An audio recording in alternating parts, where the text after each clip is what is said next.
ചിലർ അങ്ങനെയാണ്. കാലയവനികയ്ക്കുള്ളിൽ മറഞ്ഞാലും നമ്മുടെയൊക്കെ മനസ്സിൽ സംഗീത സാന്ദ്രമായ ഓർമ്മകൾ നിലനിർത്തും. അതെ, ഞാൻ ഈ പറയുന്നത് മറ്റാരെയും കുറിച്ചല്ല.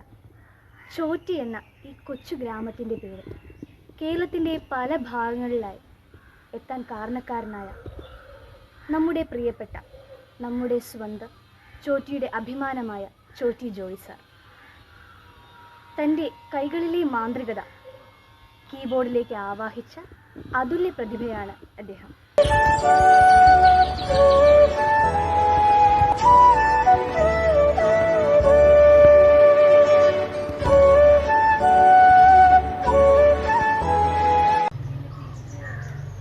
എല്ലാവർക്കും നമസ്കാരം.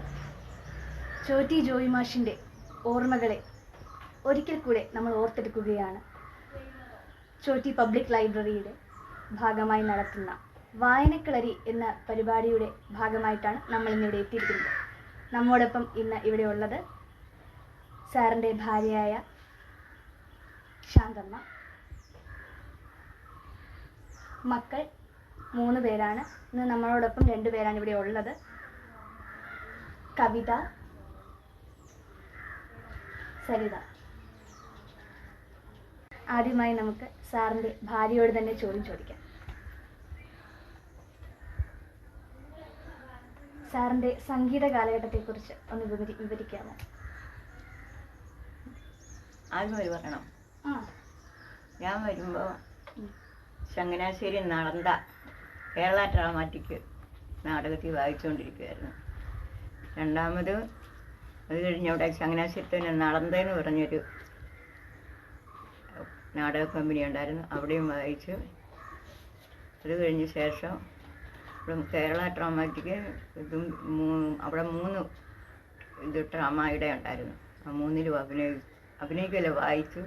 അത് കഴിഞ്ഞപ്പം കൊല്ലം യൂണിവേഴ്സിറ്റിയിൽ പോയി. രണ്ടാമത് അടൂർ ഭവാനിയുടെ നാടക കമ്പനി, പിന്നെ പാപ്പനും കൂടെ അല്ലല്ലോ, പിന്നെ അടൂർ പങ്കജം, പിന്നെ ഒരുപാട് കമ്പനികളിൽ വായിച്ചു പോയി. കൊട്ടാരക്കര ശ്രീധരൻ നായർ നാടക കമ്പനി, ഇതെല്ലാം വായിച്ചു കഴിഞ്ഞപ്പോൾ അവസാനമായി പുള്ളിക്കാരൻ ഇറങ്ങിയത് പിന്നെ പള്ളികളിൽ വായിക്കാനാണ്. ഒരുപാട് പറഞ്ഞാൽ തീരത്തില്ല, അതുപോലുള്ള കമ്പനികളിൽ വായിച്ചു. അവസാനം നവതാര പോയി. അച്ഛനുമായിട്ട് ഭയങ്കര കമ്പനിയായിരുന്നു. അച്ഛൻ അവിടുന്ന് വിടുവലായിരുന്നു. അതിനുശേഷം ചോറ്റി അമ്പലത്തിൽ പാട്ട് കൊടുത്തു. പിന്നെ പള്ളികളിലെല്ലാം കുറവലങ്ങാട്, അവസാനമായിട്ട് കുറവലങ്ങാട് മെത്രാന്മാരുടെ ഇടയിലും പുള്ളിപ്പാട്ട് ട്യൂൺ ചെയ്ത് വായിച്ച് പൊന്നാടയൊക്കെ ധരിച്ച് ആ വർഷം തന്നെ പുള്ളി മരിച്ചു. മക്കളെന്ന നിലയിൽ സാറിനെ പറ്റി പറയുമ്പോൾ നിങ്ങൾക്കൊരു അഭിമാന നിമിഷമല്ലേ? നാടിൻ്റെ മാത്രമല്ല, നിങ്ങൾക്ക് അതിനെപ്പറ്റി എന്താണ് പറയാനുള്ളത്?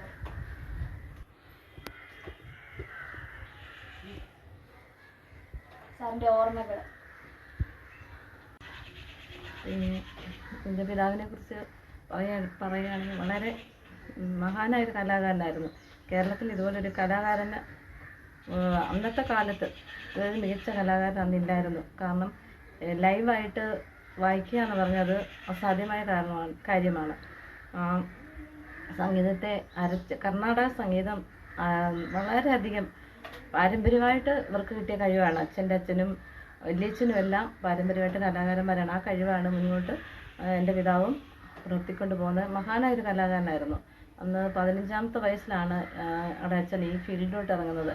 നമ്മുടെ സിനിമാ താരം തിലകൻ, മഹാനായ തിലകൻ സാറ്, പിന്നെ അർജുനൻ മാഷ്, AR റഹ്മാൻ സാറ്, ജോഷി, മഹാനായ ജോഷി സാറ് സംവിധായകൻ, അതുപോലെ സുജാത ചേച്ചി ഗായിക, വളരെയധികം ജയചന്ദ്രൻ സാറ് പാട്ട് പാടുന്ന സാറിൻ്റെ കൂടെ വളരെ എല്ലാ മികച്ച കലാകാരന്മാരുടെ കൂടെയും ഞങ്ങളുടെ പ്രിയ പിതാവ് ഈ കലാഫീൽഡിൽ വർക്ക് ചെയ്തിട്ടുണ്ട്. അനേകം കാസറ്റുകൾ ഇറക്കിയിട്ടുണ്ട്. അതുപോലെ പ്രൊഫഷണൽ നാടക ട്രൂപ്പുകളിൽ തന്നെ ചങ്ങനാശ്ശേരി ഗീത, ചങ്ങനാശ്ശേരി അണിയറ, പൂഞ്ഞാർ നവധാര, അതൊക്കെ മെയിൻ പ്രൊഫഷണൽ ഡ്രാമ ട്രൂപ്പായിരുന്നു. പിന്നെ അമല കമ്മ്യൂണിക്കേഷൻ പാലായുടെ കാഞ്ഞിരപ്പള്ളി വളരെയധികം കമ്മ്യൂണിക്കേഷൻസും അച്ഛൻ വർക്ക് ചെയ്തിട്ടുണ്ട്. മരണം വരെയും കല വിട്ട് മാറിയിട്ടില്ല. ഞങ്ങളെ പഠിപ്പിച്ചതും വളർത്തിയതെല്ലാം ഈ കല മൂലമാണ്. ഒരു കലാകാരൻ്റെ മകളായിട്ട് ജനിച്ചതിൽ തന്നെ വളരെയധികം അഭിമാനം ഞാൻ കൊള്ളുകയാണ്.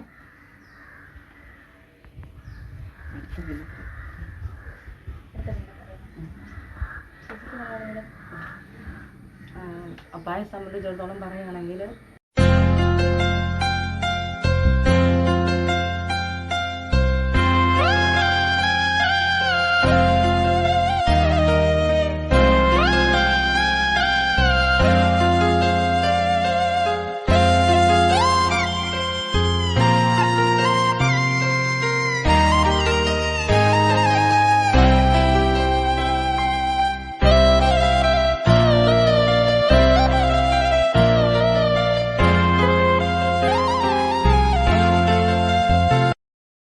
നമുക്ക് സംസാരിക്കാനൊന്നും ഞങ്ങൾക്ക് അവസരം കിട്ടിയിട്ടില്ല. കാരണം പോയിട്ട് 2-3 മാസം കഴിഞ്ഞാണ് വരുന്നത്. കാരണം അന്ന് ഇന്നത്തെ പോലെ നമുക്ക് CD ഇല്ല.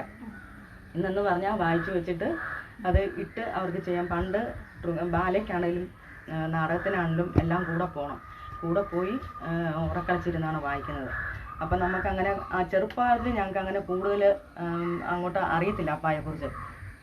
പിന്നെ ഉള്ളത് ഇപ്പം ചേച്ചി പറഞ്ഞ പോലെ തന്നെ ചങ്ങനാശ്ശേരിയിൽ ഇപ്പോൾ കേരളത്തിൽ ഉള്ള എല്ലാ മികച്ച ട്രൂപ്പുകളുടെയും കൂടെ അത് നാടകത്തിൻ്റെ ആണെങ്കിലും ഗാനമേളയുടെ ആണെങ്കിലും ട്രൂപ്പുകളിൽ അപ്പ ചെയ്തിട്ടുണ്ട്. അതുപോലെ നമ്മുടെ സിനിമയിൽ ഇപ്പം മികച്ചു നിന്നുകൊണ്ടിരുന്ന നമ്മുടെ AR റഹ്മാൻ സാറ്, അദ്ദേഹമൊക്കെ അപ്പാടെ കീബോർഡ് വായിച്ചുകൊണ്ടിരുന്ന ആളാണ്. അപ്പ അതിനകത്ത് അപ്പാടെ ഒപ്പം അന്ന് അദ്ദേഹം ദിലീപ് എന്നാണ് അറിയപ്പെടുന്നത്. അപ്പ പറഞ്ഞുള്ള അറിവുകളാണ് നമുക്ക്. ദിലീപ് ഒക്കെ അപ്പാടെ കീബോർഡ് വായിച്ചുകൊണ്ടിരുന്ന ആളാണ്. അതുപോലെ P. ജയേന്ദ്രൻ സാറ്, പിന്നെ അന്നത്തെ പ്രശസ്തരായ ഗായകരുടെയൊക്കെ കൂടെ അപ്പായ്ക്ക് സ്റ്റേജ് പങ്കിടുവാനായിട്ട് സാധിച്ചിട്ടുണ്ട്. അതുപോലെ നാടകങ്ങൾക്ക് പോവുകയാണെങ്കിലും നമുക്ക് കൊട്ടാരക്കര ശ്രീധരൻ നായർ സാറ്, അതായത് നമ്മുടെ സിനിമാനഗര സായികുമാറിൻ്റെ അച്ഛൻ, അതുപോലെ അടൂർ പങ്കജം, അടൂർ ഭവാനി, അതുപോലെ ചേർത്തല സുമതി, നമ്മുടെ സീമാജി നായരുടെ അമ്മ, അങ്ങനെ അവരുടെയൊക്കെ കൂടെ ഒത്തിരി വലിയ വലിയ നിലകളിലെത്തിയിട്ടുള്ള എല്ലാവരുടെയും കൂടെ സ്റ്റേജ് പങ്കിടുവാനായിട്ട് സാധിച്ചിട്ടുണ്ട്. അതുപോലെ തന്നെ ചെറുപ്പത്തിൽ ഇപ്പം 10-15 വയസ്സുള്ളപ്പം ഈ കലയുടെ ഫീൽഡിലേക്ക് ഇറങ്ങിയതാണ്. അത് കോളേജിൽ പഠിച്ചുകൊണ്ടിരിക്കുമ്പോൾ സ്കൂളിലെ പഠനം കഴിഞ്ഞ് കോളേജിൽ ഇവിടെ സെൻറ് തോമസിൽ പഠിച്ചുകൊണ്ടിരുന്നപ്പോഴൊക്കെ മറ്റ് ഗവൺമെൻറ് ജോലികളൊക്കെ വന്നിട്ടും അത് വേണ്ട എന്ന് പറഞ്ഞ് എനിക്ക് കലയിലേക്ക് തന്നെ പോകണമെന്നും പറഞ്ഞാണ് ഈ കലാ ഫീൽഡിലേക്ക് ഇറങ്ങുന്നത്. അപ്പം സംഗീതം എന്താ പറയുക, സംഗീതത്തിൻ്റെ എല്ലാ കാര്യങ്ങളും അരച്ച് കലക്കി വിളിച്ച് എവിടുന്ന് ഇവിടെ ഒരാൾ പാടുമ്പോൾ അതിനകത്ത് എന്ത് ഫാൾട്ട് വന്നാലും അത് ഇന്നടത്ത് പോയി അല്ലെങ്കിൽ ഇത് കറക്റ്റ് ചെയ്യണമെന്നും പറഞ്ഞ് ശിഷ്യന്മാരെയൊക്കെ ആണെങ്കിലും ഇവിടെ വന്ന് പാടുന്ന എല്ലാ ശിഷ്യന്മാരെയൊക്കെ ആണെങ്കിലും വഴക്ക് പറഞ്ഞ് അവരത് ചെയ്യിക്കുന്നത് നമ്മൾ കണ്ടിട്ടുണ്ട്. അതുപോലെ തന്നെ വളരെ ഉയരങ്ങളിൽ എത്തേണ്ട ആളായിരുന്നു. സിനിമയിലേക്കും ഒക്കെ വിളിച്ചിട്ടും കുടുംബം നോക്കണം എന്നുള്ള ഒറ്റ കാരണം കൊണ്ട് മദ്രാസിലേക്കൊക്കെ വലിയ വലിയ സംവിധായകരൊക്കെ വിളിച്ചതാണ്. ജോഷി സാറും അവരൊക്കെ വിളിച്ചിട്ട് പോലും പോകാതെ കുടുംബത്തിന് വേണ്ടി ഇവിടെ നിന്നുകൊണ്ട് മരണം വരെ, മരിക്കുന്നതിൻ്റെ തലേന്ന് പോലും കുട്ടികളെ പഠിപ്പിക്കുവാനായിട്ട് സാധിച്ചു. അതുപോലെ സംഗീതം പഠിച്ചതൊക്കെ ആണെങ്കിലും പാരമ്പര്യമായിട്ട് അപ്പച്ചന്മാരും അവരെല്ലാം വല്യമ്മയാണല്ലോ എല്ലാവരും പാരമ്പര്യമായിട്ട് സംഗീതജ്ഞരാണ്. അർജുനൻ മാഷിൻ്റെ കീഴിലാണ് സംഗീതം പഠിച്ചത്. അന്ന് അർജുനൻ മാഷിൻ്റെ അടുത്ത് പോകുമ്പോൾ അപ്പ അക്കോർഡിയം ആദ്യം അക്കോർഡിയം വായിക്കുന്നത്. അപ്പം മാഷ് ചോദിക്കും, ചോറ്റിക്കാരൻ പയ്യൻ വന്നില്ലേ എന്ന് ചോദിക്കും. അങ്ങനെ പറഞ്ഞാണ് ലാസ്റ്റ് അർജുനൻ മാഷാണ് ചോറ്റി ജോയി എന്ന പേര് അപ്പായ്ക്ക് ഇട്ട് കൊടുക്കുന്നത്. അപ്പ ചെല്ലുമ്പം ചോദിക്കും, ചോറ്റിക്കാരൻ പയ്യൻ വന്നില്ലേ എന്ന് ചോദിച്ച് അങ്ങനെ പറഞ്ഞു ചോറ്റി ജോയി എന്ന് അറിയപ്പെടുവാനും അത് മരണം വരെ ആ പേരിൽ ഒരു രീതിയിലും ഒരു കുറവും വരാതെ മുന്നോട്ട് പോകാനായിട്ട് സാധിച്ചു. പപ്പ പഠിപ്പിച്ചപ്പോൾ ഒരു പാട്ട് ഞങ്ങൾക്ക് ഒരുപാട് പാട്ടുകൾ പഠിപ്പിച്ചിട്ടുണ്ട്. അതിൽ സാറിന് ഇഷ്ടമുള്ള ഒരു പാട്ട് പാടാൻ ഉദ്ദേശിച്ചു. ചന്ദ്രികയിലലിയുന്നു ചന്ദ്രകാന്തം, നെഞ്ചിരിയിലലിയുന്നു ജീവരാഗം. നീലവാനിലലിയുന്നു ദാഹമേഘം, നെഞ്ചിരിയിലലിയുന്നു ജീവമേഘം. താരകയോ നീലത്താമരയോ നിൻ താരണിക്കണ്ണിൽ കതിർ ചൊരിഞ്ഞോ. വർണ്ണമോഹമോ പോയ ജന്മപുണ്യമോ നിൻ മാനസത്തിൽ പ്രേമമധു പകർന്നോ. ചന്ദ്രികയിലലിയുന്നു ചന്ദ്രകാന്തം, നെഞ്ചിരിയിലലിയുന്നു ജീവരാഗം. നീലവാനിലലിയുന്നു ദാഹമേഘം, നെഞ്ചിരിയിലലിയുന്നു ജീവമേഘം. ഈ മനോഹര തീരത്ത് തരുമോ ഇനിയൊരു ജന്മം കൂടി, എനിക്കിനിയൊരു ജന്മം കൂടി.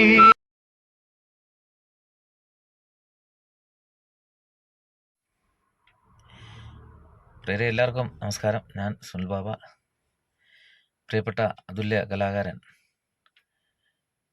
ശ്രീ ചോറ്റി ജോയ് മാഷ്, പ്രശസ്ത കീബോർഡിസ്റ്റ്. അദ്ദേഹം ഞാൻ ആദ്യമായി ഗാനമേളയ്ക്ക് പാടുന്ന അദ്ദേഹത്തിൻ്റെ കൂടെയാണ്, സൂപ്പർ വോയിസ് എന്ന ഓർക്കസ്ട്രയിൽ. അതുപോലെ എൻ്റെ അമ്മയുടെ സഹപാഠിയാണ് അദ്ദേഹം, പ്രിയപ്പെട്ട ജോയ് മാഷ്. അപ്പം എൻ്റെ ഗാനമേള കരിയർ തുടങ്ങുന്ന അദ്ദേഹത്തിനോടൊപ്പമാണ്. 1998 മുണ്ടക്കയം കേന്ദ്രീകരിച്ച് പ്രവർത്തിച്ച കോട്ടയം സൂപ്പർ വോയിസ് എന്ന ഗാനമേള ട്രൂപ്പിലൂടെയാണ് ഞാൻ വരുന്നത്. അപ്പം ജോയ് മാഷ് എന്ന ചോറ്റി ജോയി എന്ന അതുല്യ കലാകാരനെ ഓർക്കുകയാണ്. അതോടൊപ്പം ചോറ്റി പബ്ലിക് ലൈബ്രറിക്ക് എല്ലാ ആശംസകളും അറിയിക്കുന്നു. ജോയിച്ചേട്ടന് ഓർമ്മകൾക്ക് മുന്നിൽ അദ്ദേഹത്തിന് സ്മരണാഞ്ജലികൾ അർപ്പിക്കുകയാണ്. Thank you. സുന്ദരനായ ഒരു കലാകാരനാണ് ചോറ്റി ജോയി എന്ന് പറയുന്ന ആള്. അദ്ദേഹത്തിൻ്റെ സ്മരണയ്ക്ക് മുമ്പിൽ ഞാൻ തലകുനിക്കുന്നു. അദ്ദേഹവും ഞാനും പരിചയപ്പെട്ടത് കോളേജിൽ വെച്ചാണ്. കോളേജിൽ ഞങ്ങൾ ക്ലാസ്മേറ്റ്സ് ആയിരുന്നു. അങ്ങനെ ഞങ്ങൾ കോളേജ് ജീവിതം കഴിഞ്ഞിട്ട് അന്നും ഞാൻ ചോറ്റി പാടാനൊക്കെ പോകുമ്പം ജോയ് മാഷിൻ്റെ ഗ്രൂപ്പിലൊക്കെ പോയി ഞാൻ പാടിയിട്ടുണ്ട്. അപ്പം അങ്ങനെ ചോറ്റി ജോയി എന്ന മഹാനായ ആ വ്യക്തി ഉന്നത കലാകാരനായി തന്നെ ഇന്നും അനശ്വരനായി തന്നെ നിൽക്കുന്നു. അദ്ദേഹത്തിന് വീണ്ടും ഞങ്ങൾ കലാലോകത്തൊന്നിക്കാൻ പറ്റിയില്ല. കാരണം ഞാൻ വേറൊരു ക്ലബിൻ്റെ അംഗത്വം സ്വീകരിച്ചു പോയത് കൊണ്ട് അദ്ദേഹം വേറെ ഒരു ഗ്രൂപ്പിലായിരുന്നു.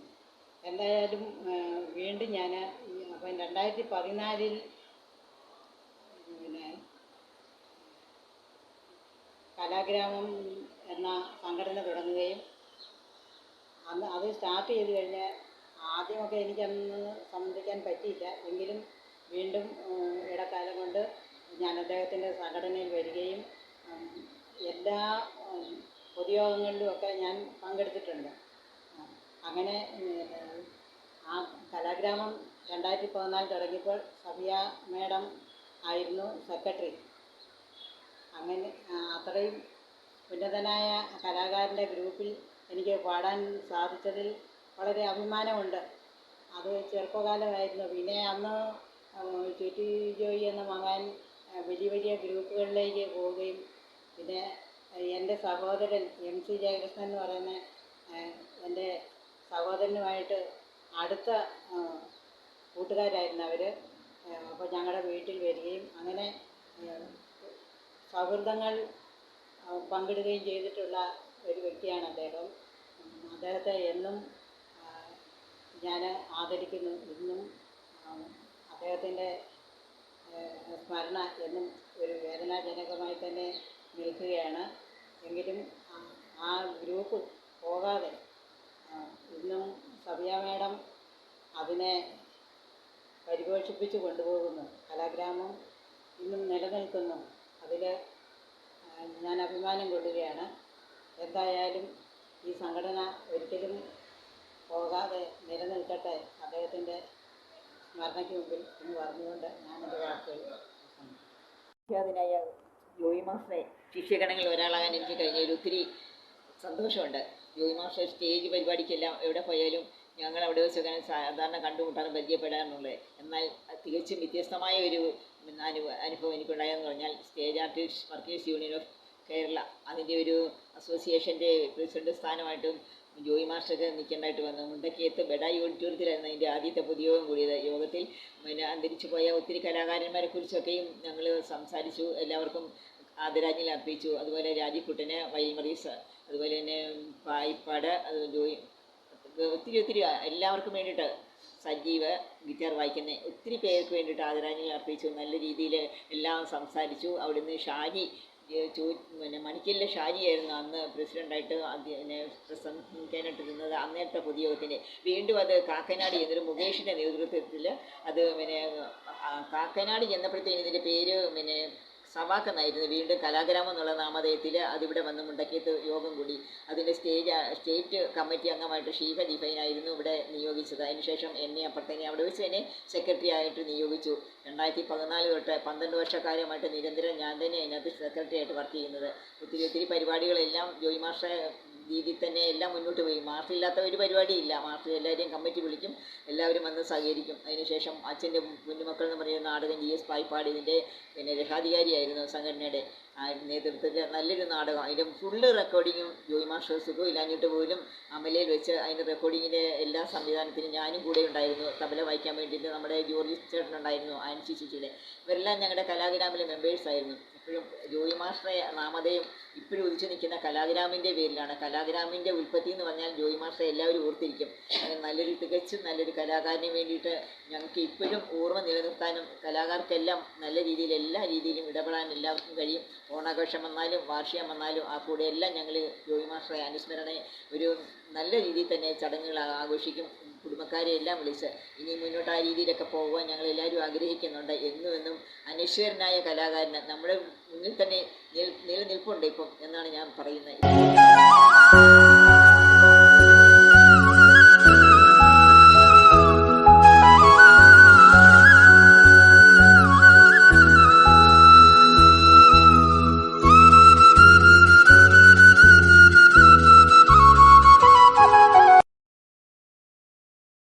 കളരിയുടെ ഭാഗമായി ഇന്ന് ചൂറ്റി പബ്ലിക് ലൈബ്രറിയിൽ നിന്നും ഞങ്ങളെ, അതായത് ചൂറ്റി ജോയി എന്ന കലാകാരനെ മറക്കാതെ ഇത്രയും വർഷമായിട്ടും മറക്കാതെ ഞങ്ങളുടെ അടുത്തേക്ക് വന്ന് ഞങ്ങളുടെ പിതാവിൻ്റെ കാര്യങ്ങൾ ചോദിച്ച് അറിഞ്ഞ് ഞങ്ങളോട് സന്തോഷത്തോടു കൂടി ഇരുന്ന ചൂറ്റി ലൈബ്രറിയിലെ സെക്രട്ടറി, അതുപോലെ വായനാക്കളരിയുടെ ഭാഗമായി വന്ന അനുശ്രീ, മാനസ് എന്നിവർക്കുള്ള നന്ദി, ഒപ്പം ലൈബ്രറിയിലെ മറ്റ് കമ്മിറ്റി അംഗങ്ങൾക്കുള്ള നന്ദി ഞങ്ങളുടെ കുടുംബത്തിൻ്റെ പേരിൽ അറിയിക്കും. കല്ലിയാമ്പൽ കടവിലന്നരയ്ക്കു വെള്ളം വന്നു നമ്മളൊന്നായി തുഴഞ്ഞില്ലേ കൊതുമ്പു വള്ളം. നമ്മുടെ നെഞ്ചിലാകെ അനുരാഗ കരിക്കും വെള്ളം വന്നു നെഞ്ചിലാകെ അനുരാഗ കരിക്കും വെള്ളം.